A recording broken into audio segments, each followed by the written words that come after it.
Pemirsa Trijaya, kita ikuti informasi dari istana berikut ini.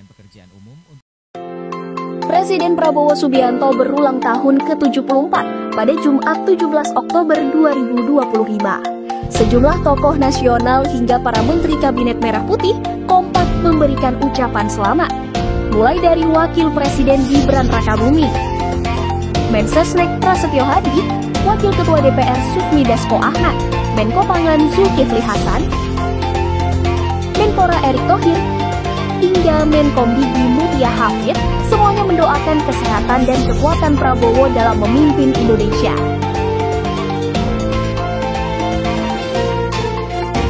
Tak hanya dari kabinet, Anies Baswedan juga turut menyampaikan doa di akun Instagram resminya.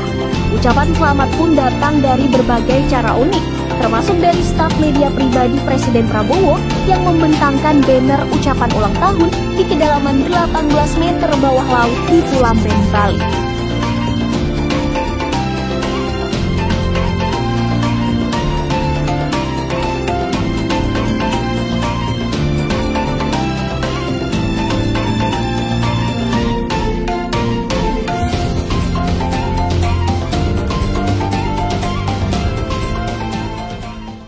Ucapan ulang tahun Pak, buat Pak Prabowo Pak. Pak Jokowi, mungkin terkait hari ini Pak Prabowo ulang tahun, mungkin ada harapan atau seperti apa begitu untuk Pak Prabowo? Ya, ucapkan selamat ulang tahun yang ke-74 kepada Bapak Presiden Prabowo Subianto. Semoga beliau selalu diberikan kekuatan dan kesehatan dalam tugas besar mengelola pemerintahan dan negara kita. Mungkin ada saran ulang tahun untuk kedepannya.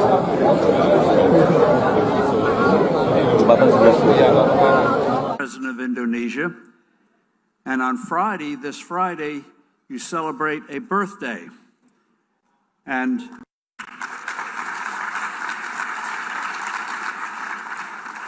the president has a sense of humor. Tell us about how you went to Harvard. No. I know that the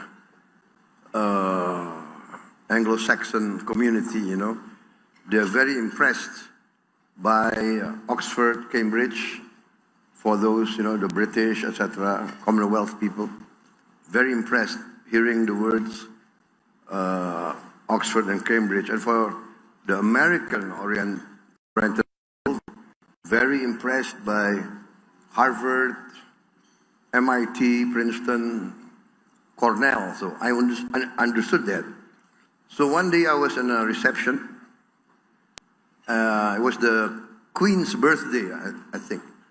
Queen's birthday in Jakarta, and I was there with my deputies. I was chairman of the party, he was the deputy chairman. He graduated from the London School of Economics.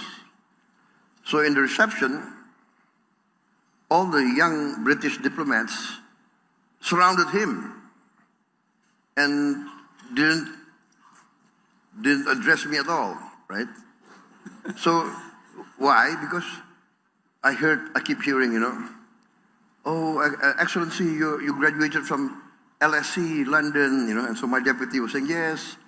And so then I, wanting some attention, I broke in. I said, actually, I went to Oxford, and they all changed their attention to me. They surrounded me, and, oh, which college did you go to? No, actually I went to the bookstore in Oxford.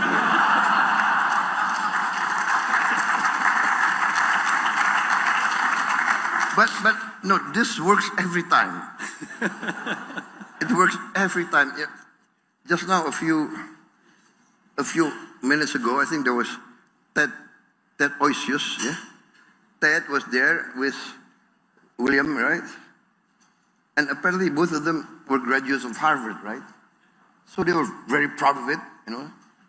So they mentioned that, yeah, we are Harvard graduates, same class, 1984, right? He said. So, you know, I didn't want to lose out. So I said, no, I also went to Harvard. So that comes, wait, which college did you go to? I said, no, I went to the bookstore in Harvard. I got him. You know, so it works every time.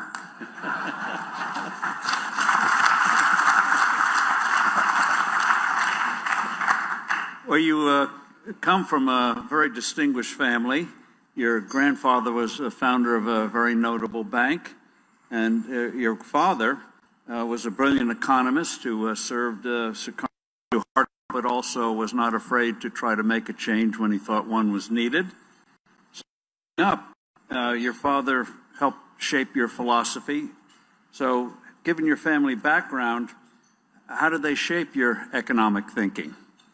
I think you are correct, because, you know, my grandfather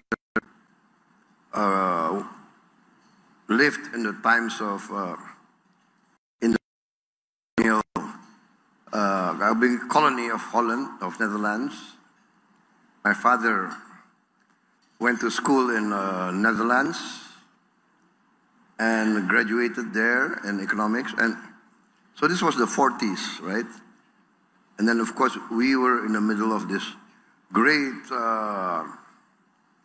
let us say, upheaval, fighting for our independence. So my father came back.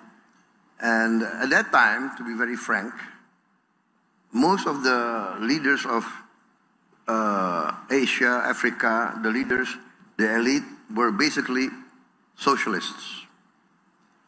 Because at that time, socialism, in fact, even Marxism, communism, they were the movement that really advocated for freedom against the colonialists and the imperialists.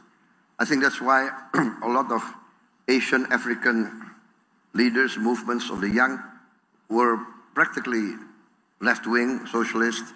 Many were communists, and my father was also a socialist in his young days.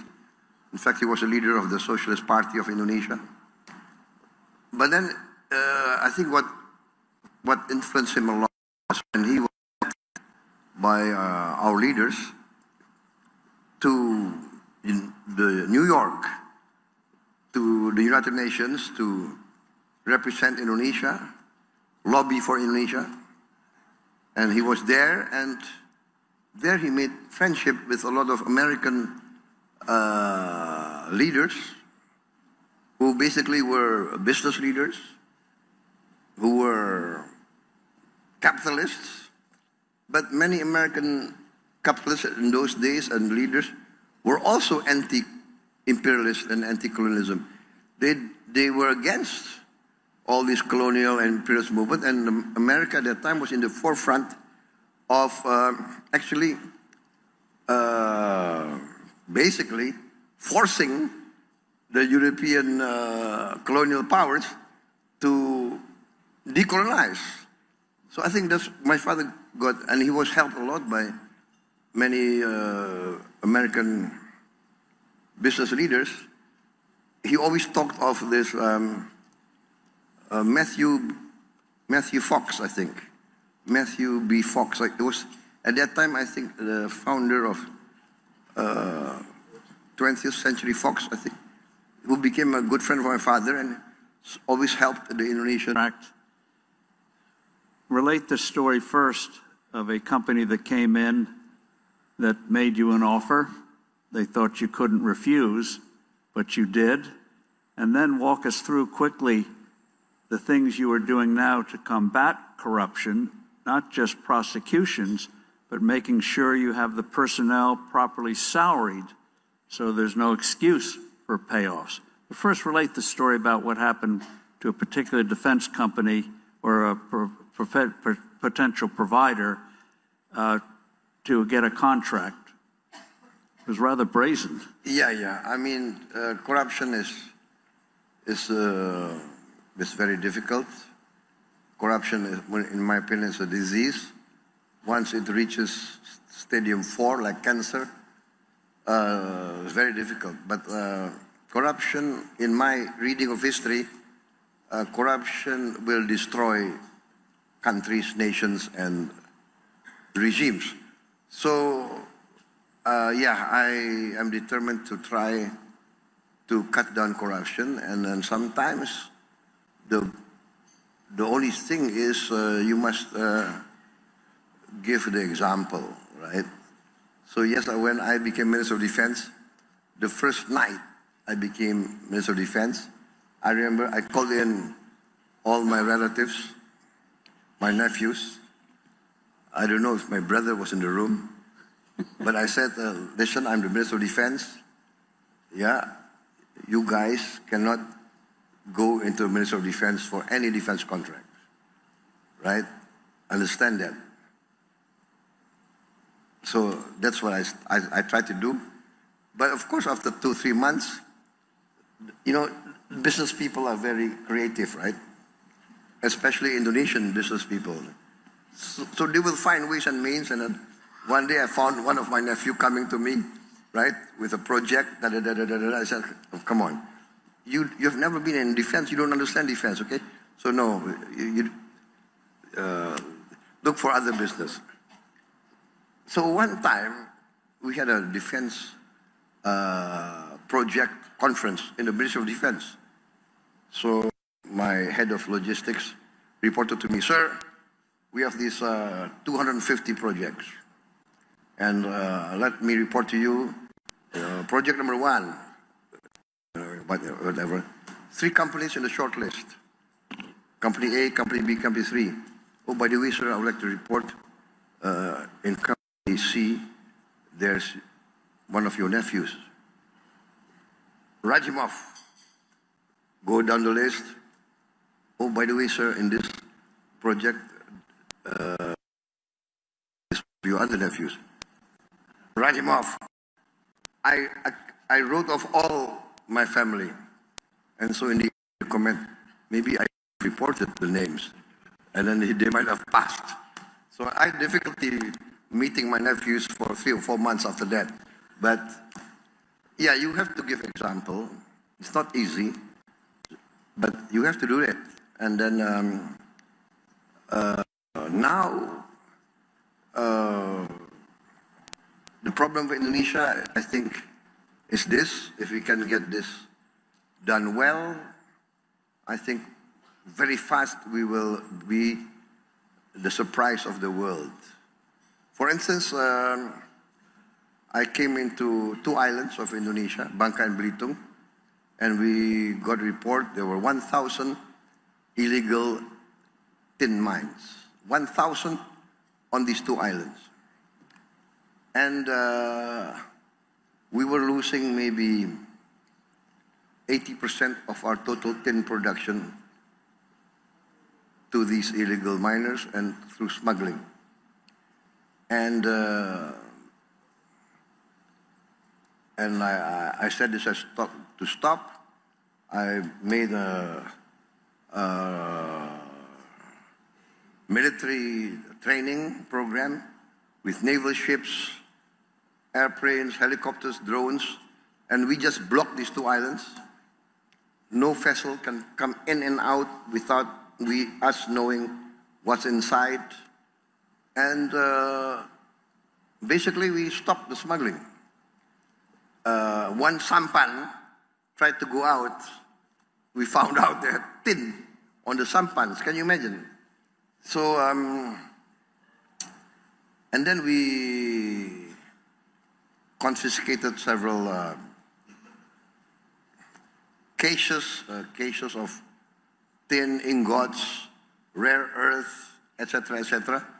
We calculated that we saved our country about a couple of $1 billion. So next year, the increase of tin production, we hope, will come back to its original position, and we should be earning maybe at least 3 or 4 times what we were earning last year. So this is just one example of what we recovered. We also, of course, I took over from the previous government, handed me over the problem of about, I was reported come to us, sir, out of the millions of hectares of palm oil, about 5,000 are in violation of the law. What? Yes. Oh, no, so not 5,000, 5 million. 5 million hectares are in violation of the law. So I said, I am sworn in to uphold the law.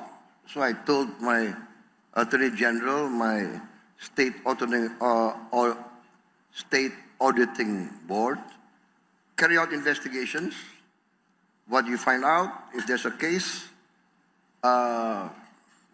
terminate their concessions. And that's what we did. I think by as of this month, we have recovered about 3.7 million hectares of plantations that violated the law. One plantation, two plantations, one was 50,000, the other 50,000, violated the law. There was a Supreme Court decision to confiscate those two estates, those plantations. 18 years ago, Supreme Court of Indonesia decision, not carried out for 18 years. The Attorney General came to me and said, what, Supreme Court? Inkrah, so no more ways to appeal. So I said, carry out, execute. Sir, this and that, what? You guys afraid? I ordered my armed forces, you accompany this Attorney General's office, accompany the state auditors, protect them, go in there and confiscate. 100,000 we take over. And no problem.